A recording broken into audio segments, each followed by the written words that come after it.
So the one thing that I'm having primary concern with is time management. And I think in the first demo class only you told us that you can share some tips about it.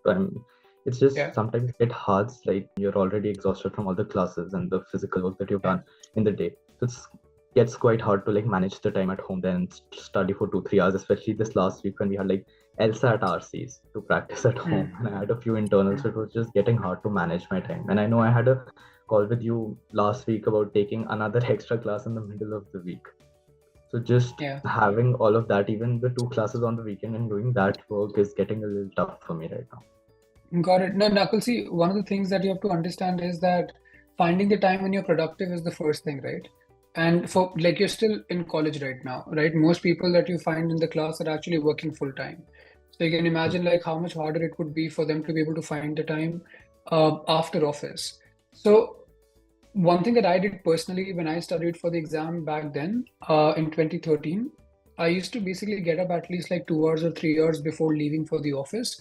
And I used to be putting my time in the morning, and then I did not have to worry about GMAT throughout the day. And if you can do something like this, I'm telling you, it's one of the best ways to make sure that you're not left at the whim of finding time. Because nobody really Right. finds time. You have to make time, make it sacrosanct that no matter what happens, that 2 hours nobody can take away from me. Now, what happens in the evening, because when you come back home, is that you've got other things to that can potentially distract you, right? There are multiple things in the evening that can distract you, but in the morning, I think it's one of the best times that you can study. Secondly, when you don't have any social obligations and you weren't able to get up early on a certain morning, then after you come back, then you make it a point that you basically take a nap for around half hour or 45 minutes.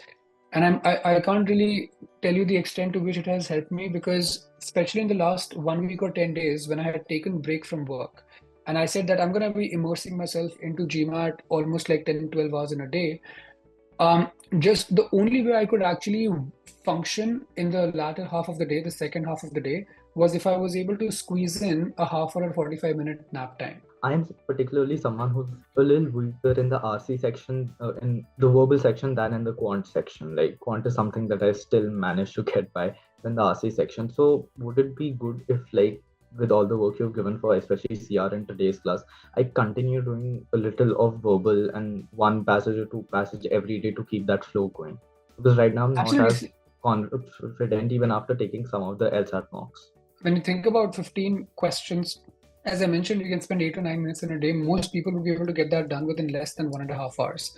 You would still have like good half hour to an hour if you're spending, and if you're a college going student, try to see if you can squeeze in 3 hours. I think that should be doable. One, you're still in touch with studies, so you will actually be much more productive than those people who are working.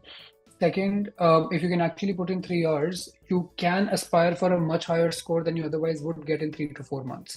And because you're in college and you don't have work experience that can differentiate you from the competition, then the GMAT score will be even more valuable for you to be able to set yourself up for success. Implement the things that I've talked about. You should be able to see yourself improving by leaps and bounds. But as I mentioned, LSAT is something that has to happen in tandem with CR. You're not supposed to ignore CR completely and focus on RC because that will defeat the purpose of what we've done in the last 2 weeks.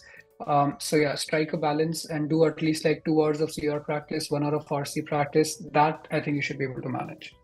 So I think that was the primary doubt I was facing till now. Rest, I think I'm understanding all the strategies that we are discussing in class to a fairly good enough extent. Awesome. How have the classes been for you? Any particular challenges that you faced? So just starting out with all the strategies, it suddenly felt, oh, now it's like, understanding and implementing the strategies after the first few classes was a little tough just to go back to my notebook and see what you had been taught. But I think now I've gotten a hang of that. The accuracy level, especially in that Excel sheet, is now improving day by day.